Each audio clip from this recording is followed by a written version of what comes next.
Step back. This club isn't for you. The words didn't just land. They echoed, sharp and deliberate, cutting through the low hum of luxury and laughter outside the glass front entrance of Halcyon House, Manhattan's most exclusive private club. The velvet rope stretched like a boundary between two worlds, one bathed in gold light and curated privilege, the other left in shadow. Naomi Carter stood on the wrong side of it. At least that's what they thought. She didn't flinch. Not when the guard, tall, suited, and certain of his authority, placed a firm hand in front of her path. Not when the line behind her slowed, curiosity rippling through designer coats and polished shoes. She stood still, composed, her expression unreadable, her presence quiet but unshakable. Naomi Carter, 42, wore a fitted black t-shirt, tailored jeans, and understated sneakers. No logos, no diamonds.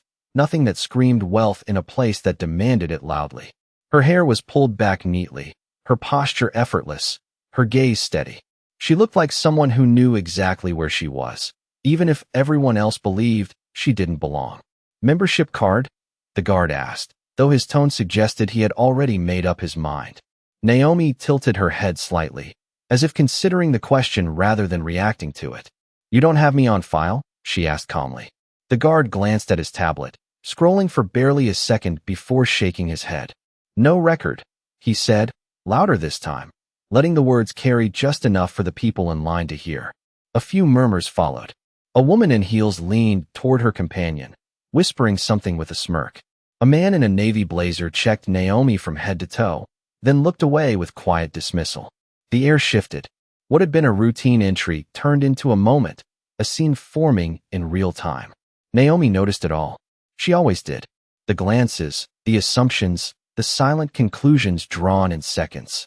She had seen this before, more times than anyone in that line could imagine. But she didn't move. She didn't argue. She simply stood there, grounded, as if the sidewalk beneath her belonged to her just as much as the marble floors. Inside, then the manager stepped forward. Victoria Lane, mid-40s, blonde, sharp suit, sharper tone. She approached with the confidence of someone who had never been questioned in her own space. "Is there a problem?" she asked, though her eyes were already on Naomi, already assessing, already deciding. The guard gestured slightly. "She's not on the list." Victoria gave a small, practiced smile, the kind that never reached the eyes. "I'm sorry," she said, her voice smooth but firm. "This is a private club. Entry is strictly for approved members."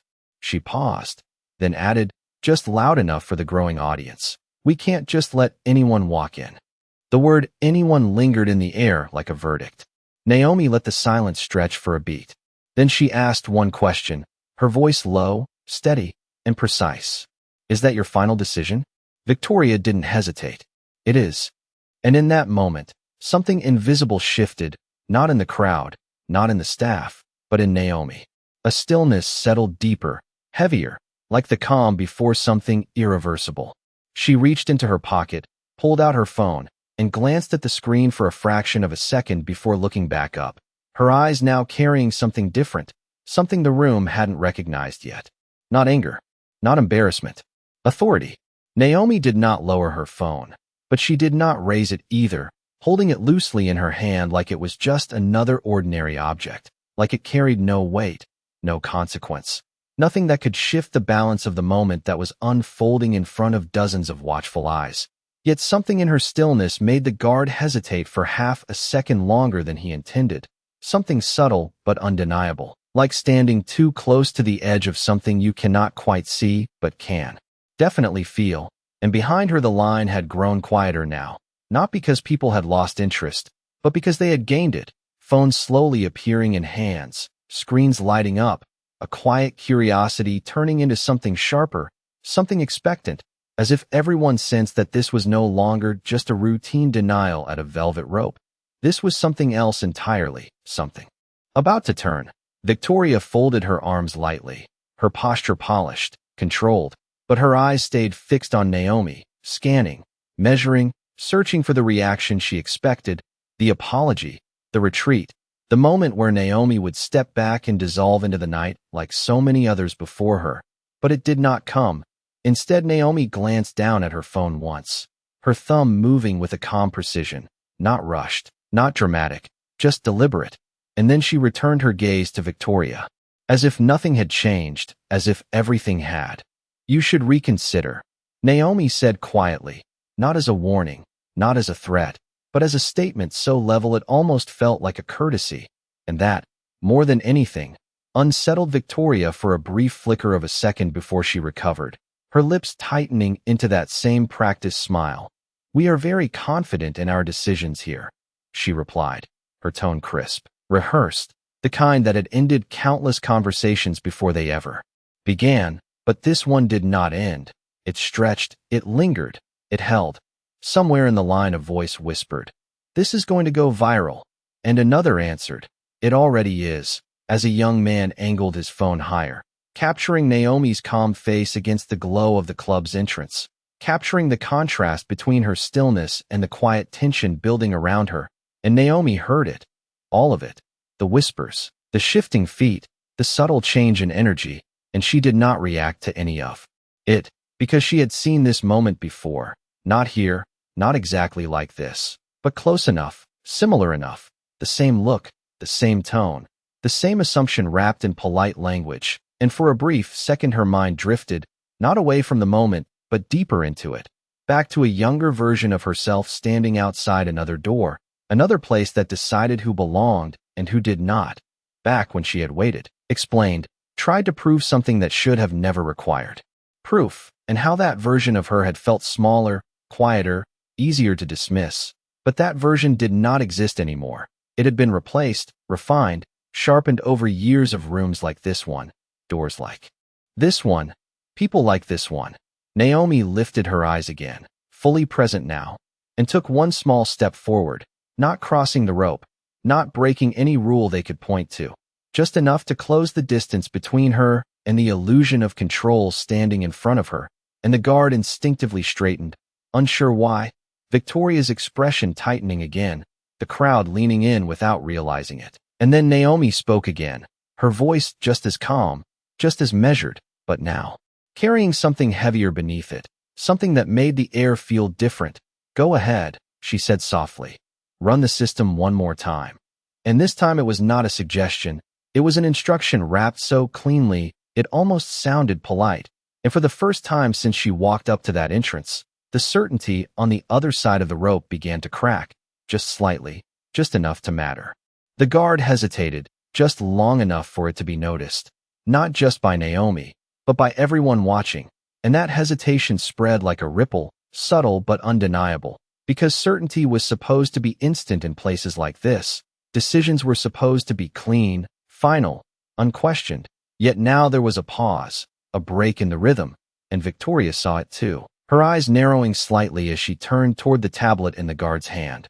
"Go ahead," she said, sharper this time, her voice carrying authority that sounded more forced than before. "Check it again." And the guard obeyed, tapping the screen, scrolling slower now, more carefully, as if the result might somehow change if he looked harder, longer, deeper. But the screen still reflected the same empty confirmation, no record, no name, no access. And he exhaled quietly, almost relieved to return to something familiar. "Still nothing," he said, this time with less volume, less confidence, and Victoria straightened, reclaiming the moment as quickly as she could, turning back to Naomi with that same composed expression. "As I said," she began, but Naomi lifted her hand slightly, not to interrupt rudely, but to stop the script before it repeated itself, and that small gesture carried more control than anything spoken. "So far, that is not possible," Naomi said, her tone unchanged, calm, measured, but now precise, like she was stating a fact rather than offering an opinion. And the words hung there, not loud, not aggressive, just immovable. And for a brief second Victoria did not respond, because something in the certainty of that sentence did not match the situation she thought she understood. Behind them, the crowd shifted again. More phones now raised, more eyes locked in, the quiet murmur building into something heavier, expectation layered with curiosity, because people could sense it, even if they could not explain it yet, that this was no longer about a guest being denied entry. This was about something unraveling, Naomi glanced at the tablet for the first time, not leaning in, not asking to see it, just observing from where she stood, as if she already knew what it showed, and then she spoke again, softer this time, but somehow even more commanding. "You are looking in the wrong place." And the guard blinked, confused, his fingers hovering over the screen, unsure what that meant, while Victoria's expression tightened again, irritation flickering beneath her control. "Our system is very clear," she replied, but the words did not land the same way they had moments ago, because now there was doubt, small but growing, threading through the edges of her certainty. Naomi's phone buzzed once more in her hand, a quiet vibration that only she seemed to notice, and she glanced down. Briefly, reading whatever appeared there without changing her expression, without reacting in any visible way. Then she looked back up, meeting Victoria's eyes directly, holding them for just a second longer than before, and in that second something shifted again, deeper this time, like the ground beneath a structure beginning to move before the collapse is visible. "Run it again," Naomi said, not louder, not sharper, just clearer, each word placed exactly where it needed to be, and this time. It was not a suggestion, it was not even a request, it was an expectation, and the guard, without fully understanding why, obeyed immediately, his fingers moving faster now, navigating through layers he had not checked before, menus he rarely opened, his brow tightening as the screen changed.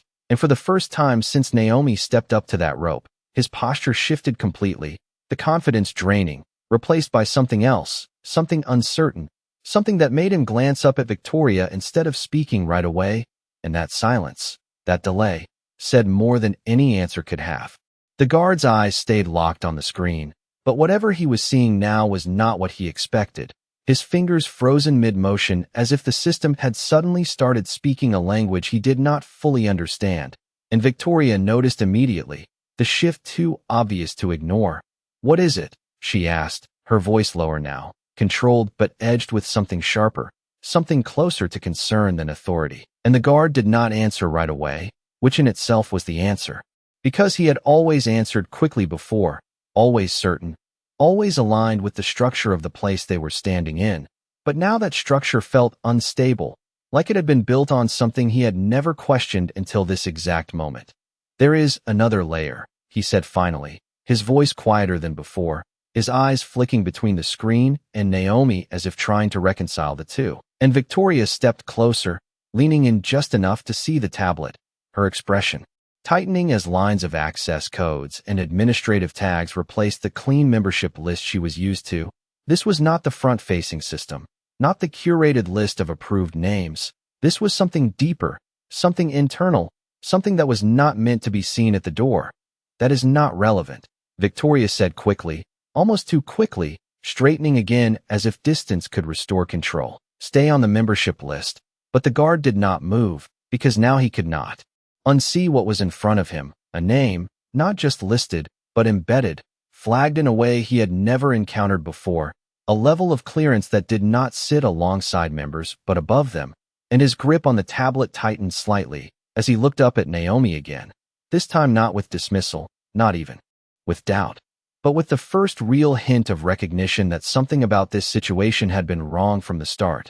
Behind them, the crowd leaned in closer, the quiet tension now thick enough to feel, whispers overlapping, phones steady, capturing every second, because now it was clear that this moment was shifting, not gradually, but decisively, like a door opening in the wrong direction. Naomi did not move, did not step forward again, did not need to, her presence alone now holding the space, her gaze steady on Victoria, who for the first time seemed to be recalculating, her posture still upright, but no longer effortless, her confidence no longer automatic.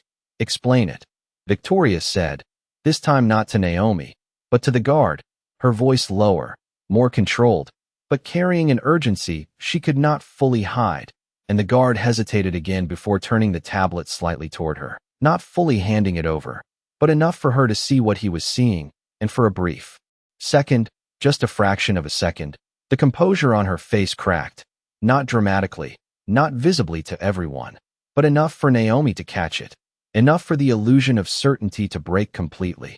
Naomi watched her carefully, then spoke, her voice calm, almost conversational, but now carrying a weight that filled the space around them. "You were checking for permission," she said, each word deliberate. "But you never thought to check who grants it." And the sentence settled into the air like something final, something that could not be undone, and Victoria did not respond immediately, because now the answer was no longer something she could control, it was something she had to face. Victoria did not reach for the tablet this time. She only looked at it from where she stood, as if touching it would confirm something she was not ready to accept, and the guard kept it angled just enough for her to see the name again. Not listed like the others, not arranged in neat alphabetical order, but embedded deep within the system, marked with a level of control that did not belong to any ordinary member. And the silence that followed stretched longer than anything that had come before it.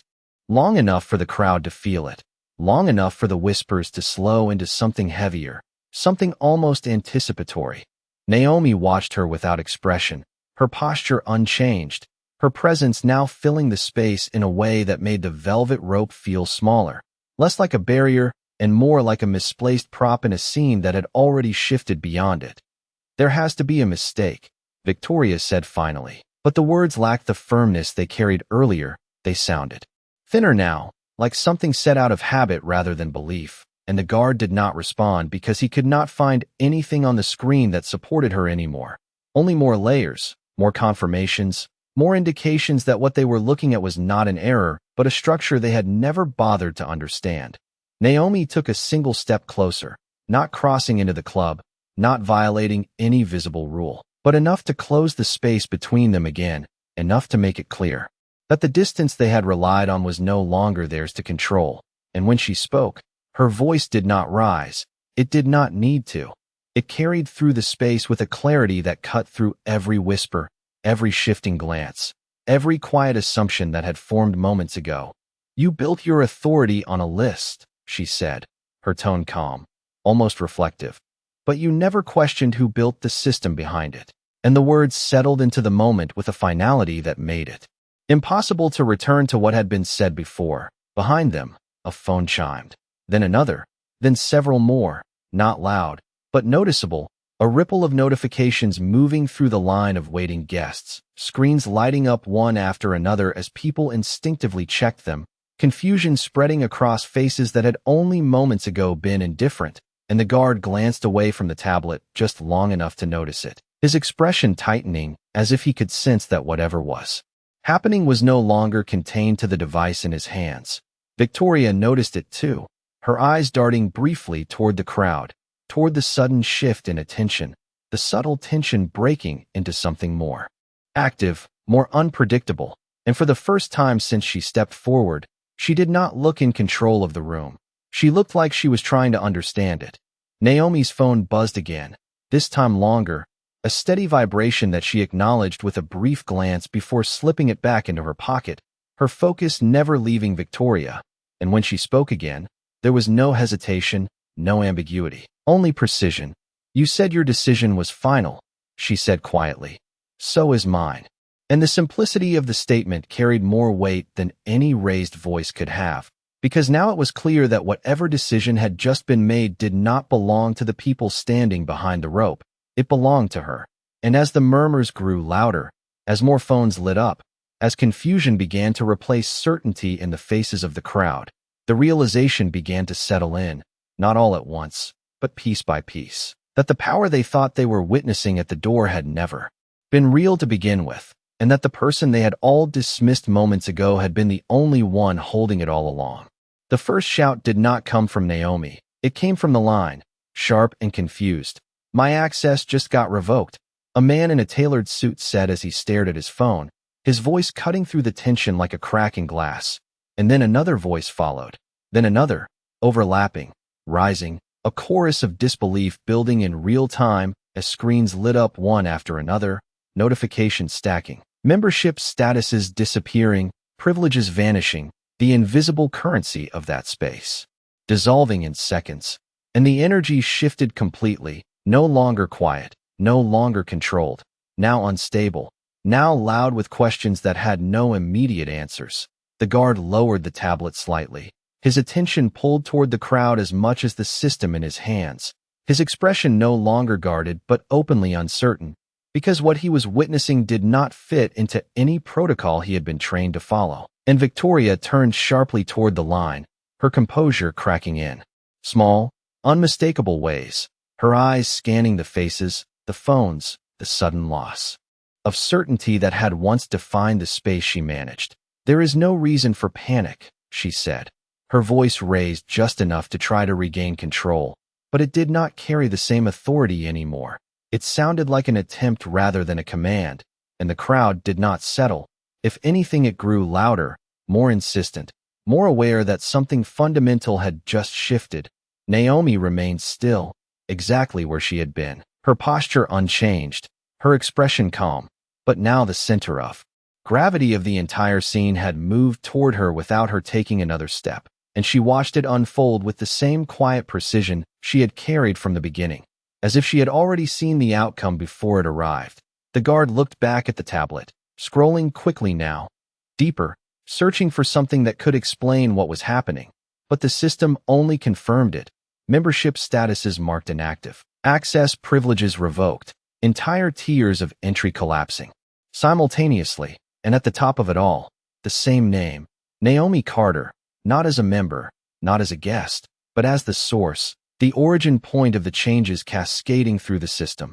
"This cannot be right," Victoria said again, but this time there was no confidence behind it, only disbelief, and she took a step toward Naomi, not aggressive, not confrontational, but uncertain, like someone approaching a truth they had not prepared for.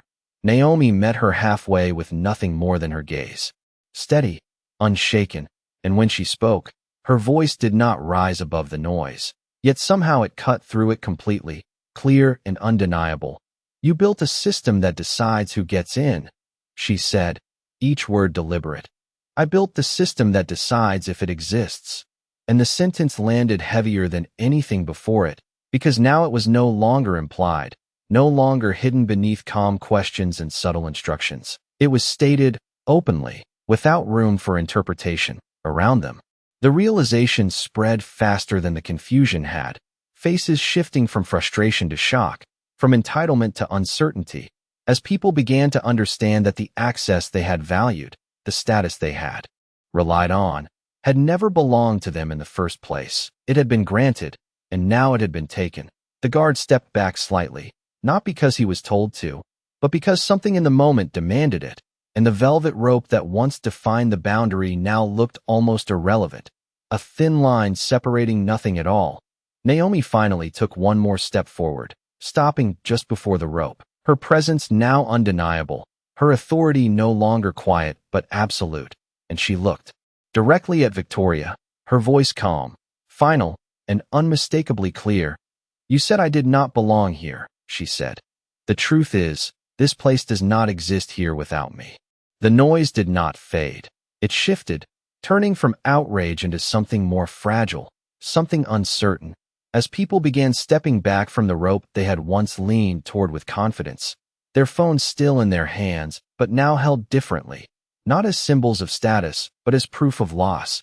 And the glow of those screens reflected across faces that had just minutes ago been certain of their place, their access, their belonging. Victoria stood still, caught between the world she thought she controlled and the one that was unraveling in front of her, her posture still upright but no longer anchored, her authority slipping in quiet, visible cracks. And for the first time, she did not speak immediately, because there was nothing left to say that would restore what had just been taken.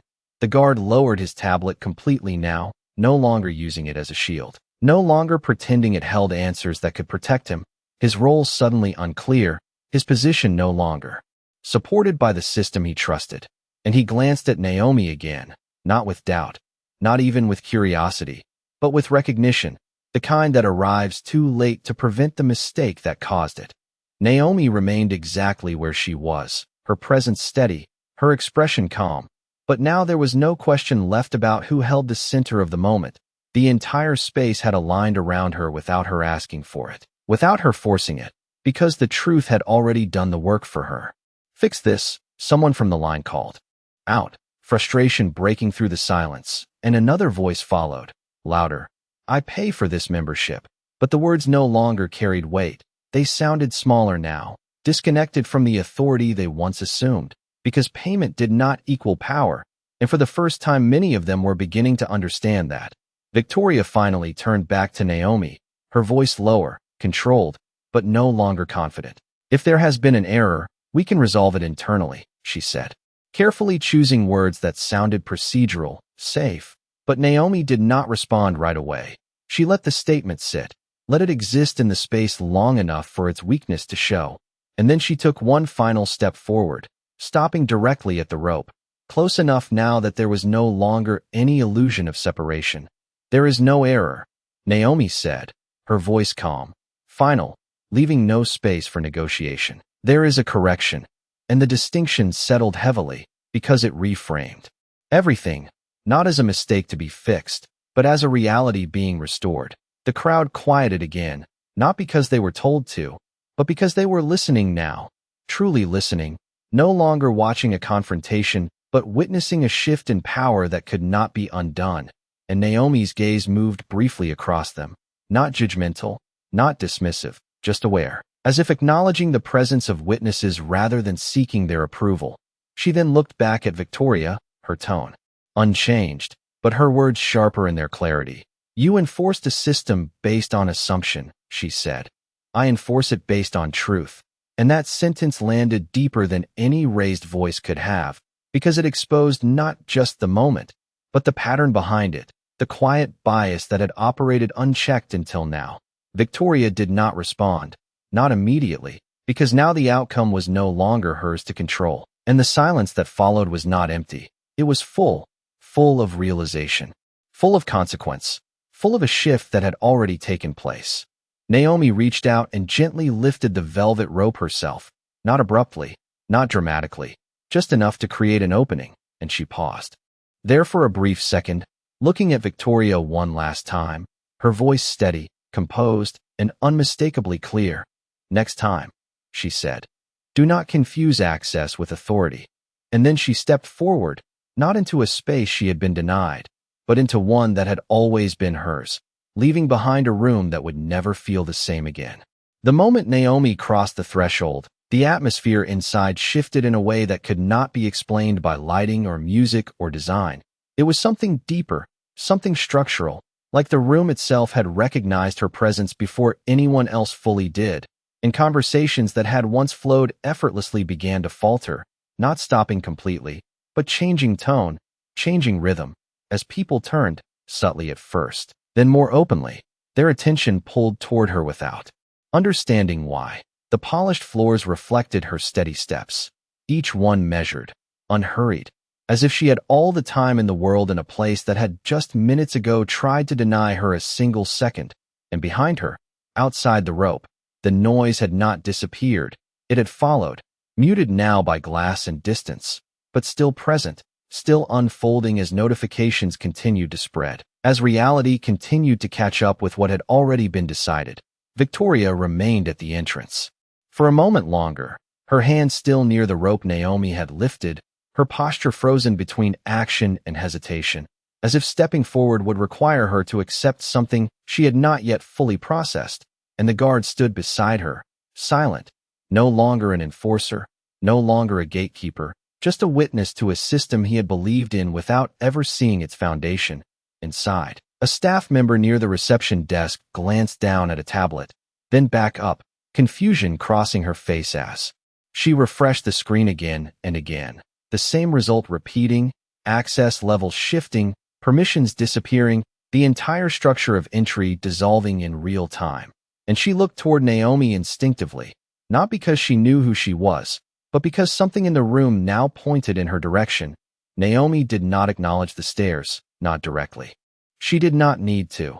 Her focus remained forward, her presence controlled, her silence more powerful than any explanation could have been. And as she moved deeper into the space, the music seemed quieter, not because it had changed, but because the attention in the room had shifted away from it, towards something more immediate, more real. A man near the bar checked his phone again, then again, his expression tightening as he looked around, searching for someone who could explain what had just happened. But there was no explanation waiting for him. Only the realization that the status he had relied on was no longer valid. And that realization spread quickly, not through announcements, not through instructions, but through the simple, undeniable evidence in their hands. Naomi reached the center of the room and paused, not dramatically, not for effect, just long enough to let the space settle around her. And when she turned slightly, her gaze moved across the room with quiet awareness, taking in the people, the reactions, the shift that had already taken place. And for a brief moment, her mind returned again, not as a distraction, but as a contrast to a time when rooms like this had felt closed, when doors like these had required proof, permission, validation, and how each of those moments had shaped something within her, not resentment, not anger, but clarity about what power actually looked like, where it actually lived, and how easily it could be misunderstood. She exhaled slowly, grounding herself fully in the present, and then she spoke, not loudly, not to the entire room, but clearly enough that the people closest to her heard it, and those beyond felt it. This place was never about who gets in, she said, her voice calm, steady. It was about who decides, and the words moved through the space like a quiet wave, not disruptive, but transformative. Because now the truth was no longer hidden behind systems or assumptions. It was visible, undeniable, and standing right in front of them. The room did not return to normal. It recalibrated, shifting its center away from status and towards something far less comfortable, awareness, and that awareness settled unevenly across the people inside. Some standing still as if waiting for instructions that would never come, others moving slightly, adjusting their posture, their tone, their presence, as if distance from the moment might somehow separate them from what had just happened. But it did not, because the shift was not physical, it was structural, and it was already complete. Near the bar, a woman in a white blazer lowered her phone slowly, her expression no longer confident but reflective. As she replayed the notification on her screen, membership inactive, privileges revoked, the words simple but heavy, and she glanced around, searching for someone to correct it, someone to restore what had been taken, but no one stepped forward, no one claimed authority, because the authority had already been revealed, and it was not where they expected it to be. Naomi remained at the center, not elevated, not positioned on a stage, but undeniably the point around which everything now moved. Her presence quiet but absolute, and she did not rush to explain, did not rush to justify. She allowed the silence to do its work, allowed the realization to settle without interruption, because she understood something they were only beginning to see, that truth does not need volume to be heard. It only needs space to exist. Across the room, a staff member approached slowly, her tablet held carefully in both hands, as if it now carried more weight than before, and she stopped a few feet from Naomi, hesitating for a brief moment before speaking. "Ma'am," she said, her voice respectful but uncertain. "We are seeing system-wide changes. Memberships are being removed, access levels are gone. We need to know how to proceed." And the question hung in the air, not just operational, but symbolic, because it acknowledged something fundamental, that the control they thought they had was no longer theirs to exercise. Naomi looked at her, not with impatience, not with dismissal, but with clarity, the kind that does not rush, the kind that does not need to assert itself loudly. And she took a small step forward, closing the space between them just enough to make the moment personal, intentional. And when she spoke, her voice carried through the room again, steady and precise. "You proceed with accuracy," she said, each word deliberate, not assumption. And the distinction settled deeply because it did not just address the system, it addressed the behavior that had shaped it. The staff member nodded slowly, absorbing the instruction, and stepped back, already adjusting her grip on the tablet, already recalibrating her role within a structure that had just been rewritten in front of her eyes.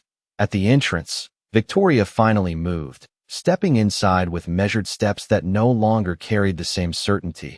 Her gaze fixed on Naomi, not confrontational, not defensive, but searching, as if trying to understand how everything had shifted so completely in such a short span of time. And when she stopped a few feet away, she did not speak immediately, because there was nothing left to assert, nothing left to enforce, only something left to acknowledge. Naomi turned slightly toward her, meeting her gaze without hesitation. And in that moment, there was no tension, no raised voices, no conflict left to escalate. Only the quiet aftermath of a truth that had already done its work. And Naomi spoke once more, her voice calm, but carrying a finality that left no room for misinterpretation. "You did not lose control tonight," she said. "You revealed that you never had it." And the words settled over the room like a closing statement. Not dramatic, not loud, but complete, leaving behind a space that would never operate the same way again. No one moved to music anymore, even though it still played softly through the room, because the rhythm had been replaced by something far more compelling, the quiet recalculation happening inside every person present. And it showed in the smallest ways, in the way conversations stopped mid-sentence, in the way glasses remained untouched on polished tables, in the way people who once carried themselves with effortless confidence now stood slightly more still, slightly more aware of where they were and who they were standing near. Naomi did not shift her stance, but the room continued to shift around her, aligning itself with a reality that had been invisible only minutes ago, and she allowed it to happen without interference, because forcing it would have weakened it, and she did not need to force anything anymore. Across the room, a man in a tailored gray suit stepped forward cautiously, his phone still in his hand, his voice measured but uncertain. "If memberships are revoked, what does that mean for tonight?" he asked, not challenging, not demanding, but seeking clarity in a space that had suddenly lost all of its familiar rules. And several heads turned toward Naomi, not because she had announced herself, but because they now understood where the answer would come from. Naomi met his question with the same calm presence she had carried from the beginning, her expression composed, her tone steady. "It means the system is being corrected," she said, her words precise, leaving no room for confusion. "And correction does not ask for convenience." And the sentence settled into the room, not harsh, but firm, enough to reshape expectations in an instant. Near the entrance, Victoria stood with her shoulders slightly lowered now, no longer holding the rigid posture of authority, but something more grounded, something closer to reality, and she looked around the room as if seeing it for the first time, not as a space she controlled, but as one she had misunderstood. And when her gaze returned to Naomi, there was no resistance left in it, only recognition, and something quieter beneath it, something that looked like accountability. The staff moved differently now, not rushed, not panicked, but attentive, recalibrating their roles in real time, checking systems, confirming updates, responding not to assumptions, but to what was actually present in front of them. And that shift, subtle but powerful, began to restore a different kind of order, one not built on exclusion, but on clarity. Naomi took a slow step forward, her gaze moving briefly across the room once more, not to command it, but to acknowledge it. And then she spoke again, her voice carrying just enough to reach those closest, yet somehow felt by those farther away. "This place was designed to filter people," she said, her tone even, reflective, "but filters only work when they are built on truth." And the words lingered, not as criticism, but as a statement of fact that could not be ignored anymore. A quiet understanding began to settle, not loud, not immediate, but steady, as if the room itself was learning something it had long avoided, and Naomi stood at the center of it, not elevated above it, but fully within it. The only difference being that she had always understood what the rest were just beginning to see, that access was never the highest form of power, understanding was, and once that was clear, nothing else could operate the same way again. The room had stopped resisting, not all at once, but piece by piece, like a structure slowly realizing it could no longer stand the way it used to. And in that realization, there was a quiet surrender, not to Naomi as a person, but to the truth she had brought into the space, a truth that could not be negotiated, softened, or ignored. Conversations had shifted into low, careful tones, no longer filled with confidence, but with reflection, as if everyone present was recalculating not just their place in the room, but their understanding of how they had gotten there in the first place, and what it actually meant. Victoria took another step forward, closer now than she had been before, her posture no longer rigid, her shoulders no longer squared in defense, but relaxed in a way that suggested something deeper than defeat, something closer to acceptance. and when she finally spoke, her voice carried none of the sharpness it had at the entrance. "I made a judgment," she said, not loudly. Not for the entire room, but clearly enough for Naomi to hear, and that alone marked a shift, because it was no longer about policy, no longer about system, it was about accountability. Naomi met her gaze without hesitation, not with triumph, not with satisfaction, but with a calm recognition, as if this moment had always been part of the outcome, not the goal, but the necessary turning point. "You made a decision based on what you thought you saw," Naomi replied, her tone even, not accusatory, not dismissive, just precise, and the clarity of that sentence carried more weight than any confrontation could have, because it removed the excuse of process and placed the focus exactly where it belonged. Victoria nodded slightly, absorbing the words, not resisting them, not deflecting them, and for a brief moment she glanced around the room again, seeing the shift reflected back at her in the faces of the people who had once trusted her authority without question, and now watched with a different kind of attention, one that did not assume, but observed. "What happens now?" she asked, and the question was no longer about control, no longer about restoring order. It was about understanding what came after the illusion had been removed. Naomi did not answer immediately. She allowed the silence to settle again, not as tension, but as space for the weight of the moment to fully exist, and then she spoke, her voice steady, grounded.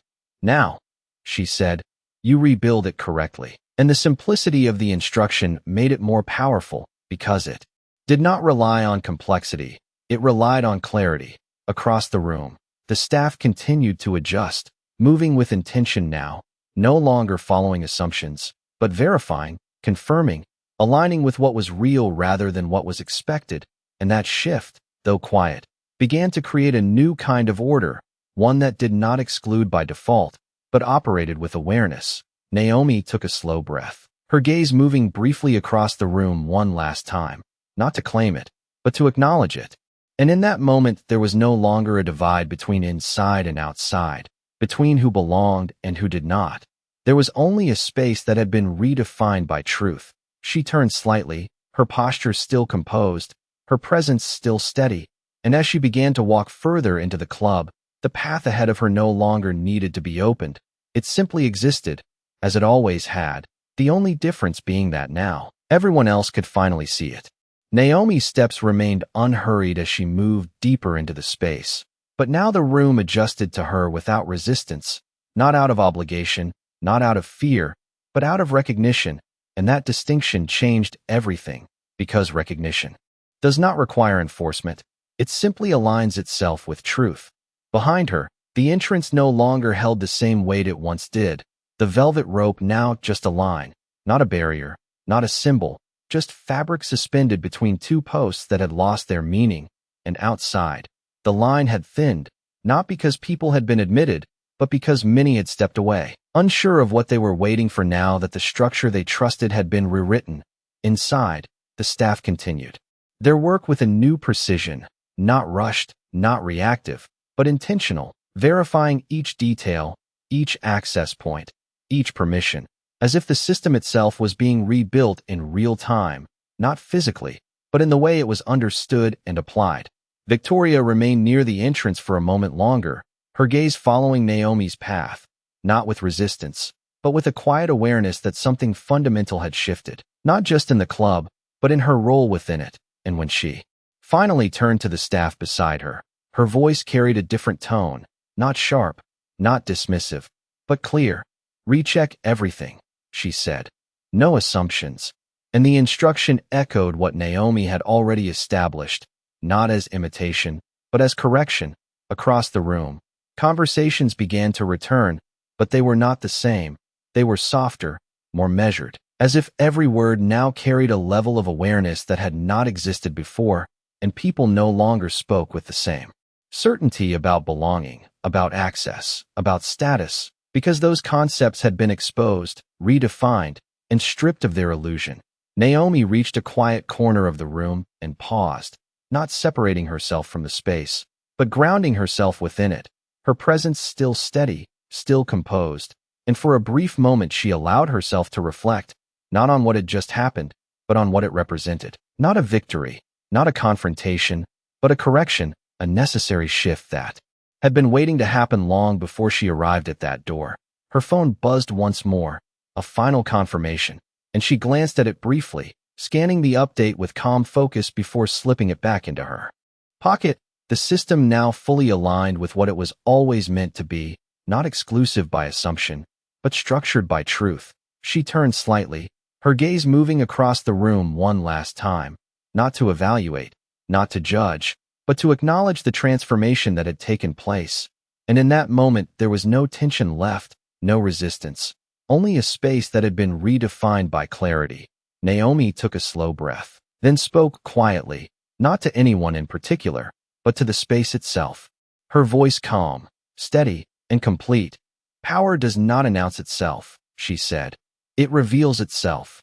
And the words settled into the room like a final note, not loud, not dramatic, but lasting, leaving behind a space that would no longer operate on assumption, but on something far more real. By the time the room found its new rhythm, it no longer resembled what it had been just an hour earlier, not because the lights had changed or the music had stopped, but because the illusion that once defined it had been quietly dismantled, piece by piece, until nothing false could stand on its own anymore, and in its place was something far less comfortable, but far more real, awareness.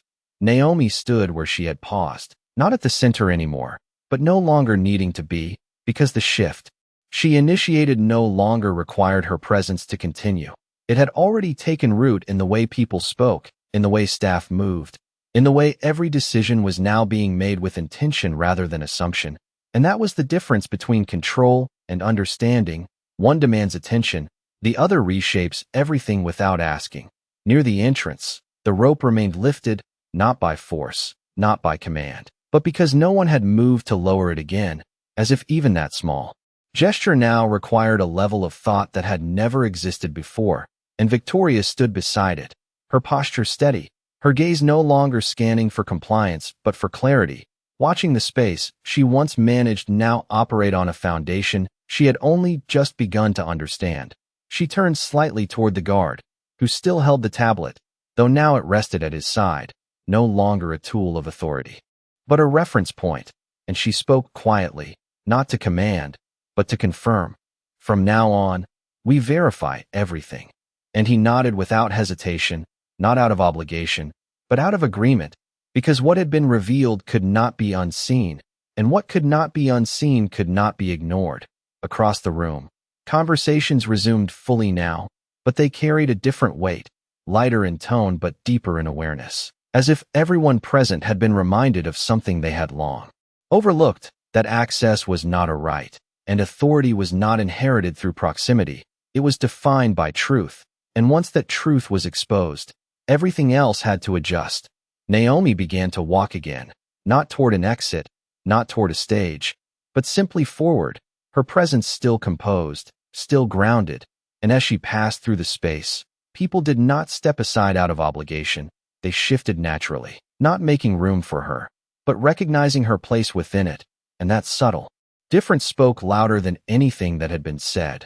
She reached the far end of the room and paused once more, not because she needed to, but because the moment allowed it, and she looked back briefly, taking in the space one last time, not with ownership, not with pride, but with clarity, the kind that does not need acknowledgement to exist. Then she spoke, her voice calm, steady, and final, not directed at any one person, but carried by the room itself. You do not prove power by controlling who enters, she said. You prove it by knowing why they should. And the words settled with a quiet permanence, not as a lesson imposed, but as a truth revealed.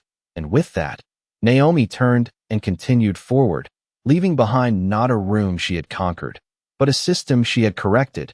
And in doing so, she left something far more lasting than authority. She left understanding.